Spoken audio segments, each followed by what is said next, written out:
Čaute, zdravím vás z nového videa a hádajte čo? Trail building je späť.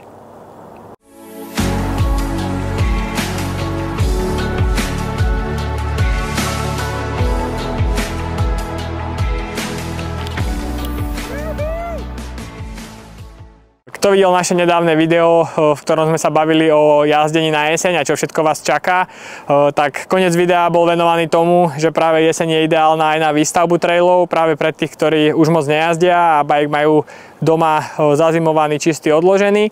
Ale naozaj na jeseň je najlepšie stavať, takisto my tu u nás staviame, alebo teda udržiavame traily pomerne vo veľkej miere a čaká to aj vás, verte mi, na jar sa vám to vráti, takže teraz je ideálny čas. Niektoré trate sú na jeseň tak slizké, že sa nedá na nich voziť, tá hlina nie je dobrá, ale je výborná na stavanie a s tým by som asi začal.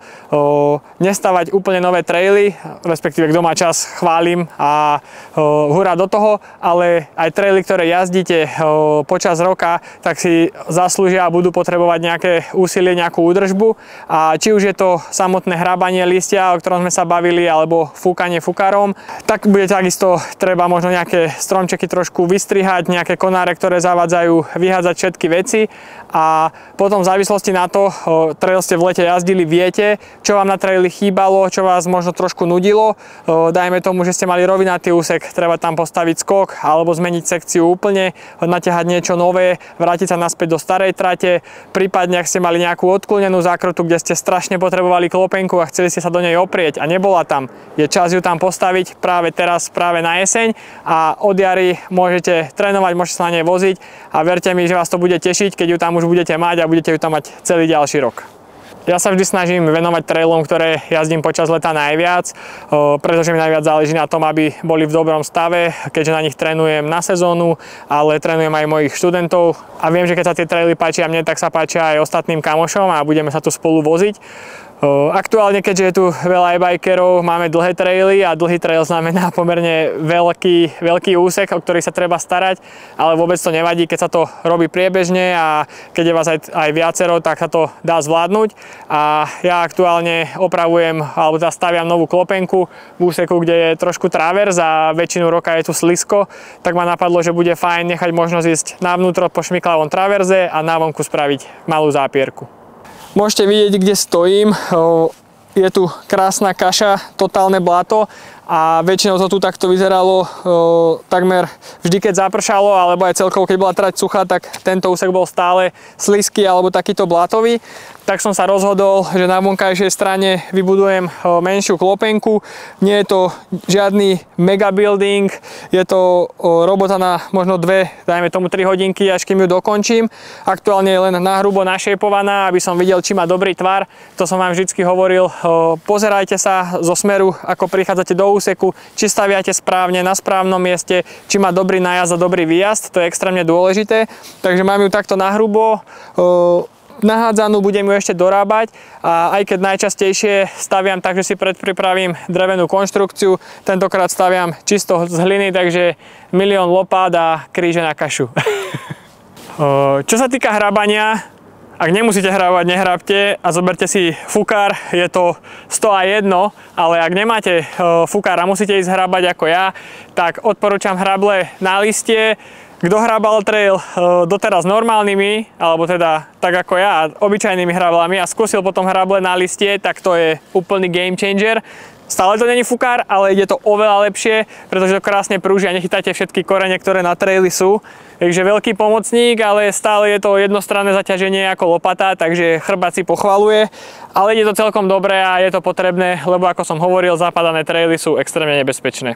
Je dobré si to načasovať kvázi tak, že čím neskôr, tým lepšie, pretože stále je dosť veľa listia aj na stromoch, ale bohužiaľ my sme mali už aj ukončenie sezóny, takže už sme traily raz fúkali a hrabali.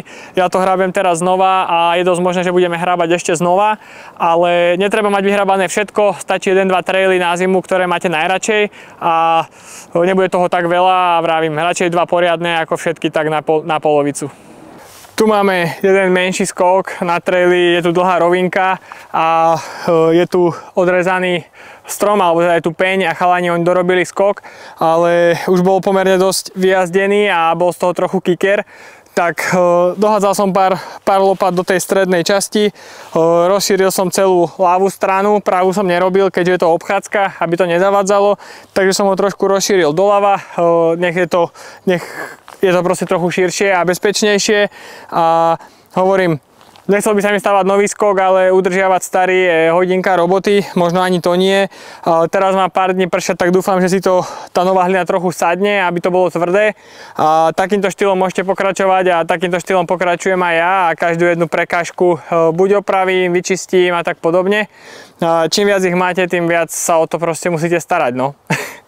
Čo sa týka nejakej postupnosti, ak sa tiež rozhodnete dať dokopy trail, ktorý už máte, začnite čistením. Potom opravte všetko, čo už máte postavené, všetky klopenky, všetky skoky a tak podobne. A až potom sa vydajte do budovania nových vecí, lebo veľakrát sa stane, že kým opravíte to, čo už na traili je, tak na tie nové veci ani nezostane čas. Takže primárne, aby ste mali dobrý funkčný trail a všetky prvky nové sú bonus alebo niečo návyše. Takisto je dobré urobiť odtoky tam, kde stojí voda, aby ste neboli zaprskaní kvôli jednému miestu, kde tečie nejaký potok, tak treba spraviť odvodnenie a to je pomerne častá situácia takto na jeseň, že tečie voda, takže pozor na to a vôbec sa toho nemusíte báť, nie je to žiadna raketová veda ísť stavať traily. Treba to ísť hlavne skúsiť a niekde začať. Maximálne sa vám stane, že čo postavíte nebude dávať zmysel a budete to prerábať, ale pokiaľ si staviate trail pre seba, je to vaša vec, vaša robota, nestaviate v bikeparku, kde sa na tom budú voziť stovky ľudí a môžete na tom ublížiť, alebo sa im to nemusí páčiť a tak podobne. Keď to staviate pre seba, je to váš bordel, ale je to o to jednoduchšie. Mňa dnes tiež ešte čakajú minimálne 2 klopenky, jednu dorobiť, jednu opraviť a neviem, či to vôbec dneska stihnem a asi tu nie som posledný krát, asi určite nie. A jeseň nie len o jazdení, nemala by byť, všetci bikery by sa mali nejakým spôsobom podieľať na tom, nech traily existujú, nech sú dobré, čisté a máme sa kde voziť. A viem, že veľa ľudí, sledujem Instagramy, veľa ľudí robí brigády, opravujú traily, kopú, starajú sa, čo je super. A ja nechcem byť výnimka, preto som tu, preto točíme video, aby ste ani vy neboli výnimkou. A jak sa hovorí, no dig, no ride. Vidíme sa v ďalšom dieli. Čaves.